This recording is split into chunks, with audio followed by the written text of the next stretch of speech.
मैं तुम्हारे साथ एक रात की शादी करूंगा और शादी के दूसरे दिन ही। संभाल कर ध्रुव, तुम जानते नहीं हो कि तुम किससे बात कर रहे हो। मैं मैसेडोरिया के उस लारा से बात कर रहा हूँ जो अपने शक्तियों के घमंड में पूरी तरह डूब चुकी है। हाँ है मुझ में घमंड ध्रुव। आखिर मैंने कम उम्र में तुमसे ज्यादा शक्तियां पाली है और आज मैं यहाँ पे सबसे ज्यादा शक्तिशाली हूँ और तुम बुज़दिल के बुज़दिल ही निकले। आज शौर्य दल के होने वाले लीडर ध्रुव का भरी सभा में उसकी होने वाली बीवी लारा ने अपमान किया। ध्रुव के पिता अरेंद्र ने लारा से अपना रुख बदलने को कहा। लारा, तुम मेरी बात सुनो। अगर तुम ऐसा करोगी तो सारे मैसेडोरिया के सामने हमारी इज्जत उछाली जाएगी। राजा अरेंद्र, तुम्हारे कमजोर बेटे की कमजोरी का कारण तुम भी हो और ये मत भूलो कि तुम्हारी वजह से ध्रुव की माँ के साथ क्या हुआ था। जैसे ही लारा ने ध्रुव की माँ का नाम भरी सभा में उछाला, गुस्से में आए ध्रुव ने अपने हाथों में अग्नि की ज्वाला को प्रकट कर लारा के ऊपर हमला किया। ये लड़का कमजोर का कमजोर ही रह गया। लगता है इसके साथ भी वही होने वाला है जो इसकी माँ के साथ हुआ था। लारा का बार बार ध्रुव की माँ का जिक्र उसे अंदर ही अंदर तोड़ रहा था। आखिर ऐसा क्या हुआ था ध्रुव की माँ के साथ? ध्रुव समझ चुका था कि लारा की एकलव्य रैंक की शक्तियों से अभी मुकाबला करना उचित नहीं होगा। इसलिए जाते जाते ध्रुव ने लारा को चुनौती देते हुए कहा, 3 साल बाद इसी शक्ति स्थान पर मैं तुम्हें हराकर बनूंगा एकलव्य। पर सबको पता था जो ध्रुव इतने साल में कुछ नहीं कर पाया, वो 3 साल में क्या ही करेगा।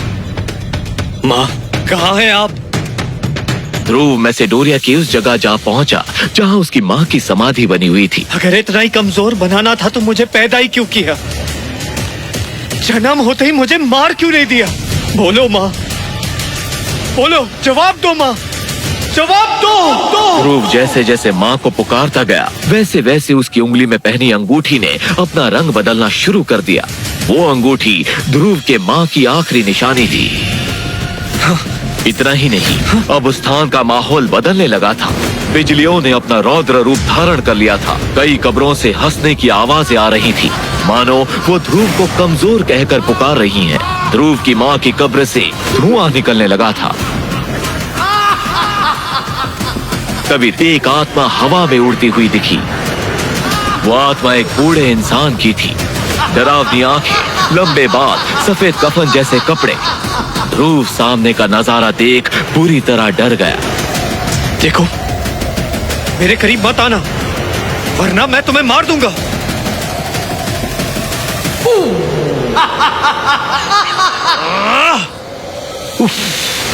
फिर आत्मा ने अपनी शक्तियों से ध्रुव को हवा में उठा दिया। मैं कहता हूँ छोड़ो मुझे, नीचे उतारो। तभी ध्रुव की नजर उस आत्मा के गले में लटके तावीज पर गई। तावीज? तावीज तो सबसे शक्तिशाली योद्धा की निशानी है। ये तुम्हारे पास कैसे आ गया? ये तावीज तुम्हारी माँ की वजह से मेरे पास आई। मेरा नाम विदुर है।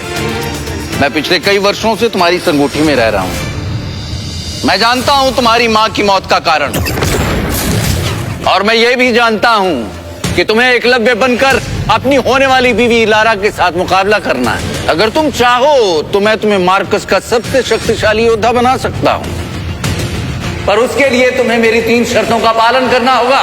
ये बात सुनते ही ध्रुव ने बिना देर किए विदुर को हाँ कह दिया। मंजूर है। मेरी पहली शर्त यह है कि तुम्हें मुझे अपनी अंगूठी से आजाद करना होगा। मंजूर है। दूसरी शर्त, तुम मुझे करिश्माई शरबत और अमृतधारा की नीलामी में अपने साथ लेकर जाओगे। मुझे मंजूर है। ध्रुव ने विदुर की दोनों शर्तों को एक झटके में मान लिया। अब वो तीसरी शर्त सुनने के लिए बेताब था। बताओ तुम्हारी तीसरी शर्त क्या है?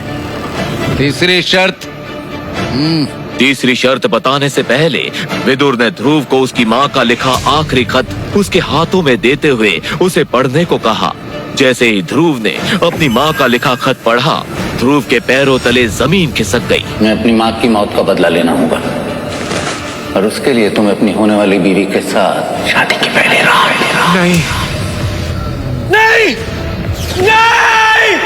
शमशान की आत्मा ने ध्रुव के सामने अपनी ही होने वाली पत्नी के साथ शादी की पहली रात क्या करने की रखी शर्त। उस आत्मा ने ध्रुव को उसकी माँ की मौत का बताया ऐसा कौन सा राज। जानने के लिए अभी डाउनलोड करें पॉकेट FM ऐप और सुने रहस्य और रोमांच से भरी एक शानदार कहानी सुपर योद्धा।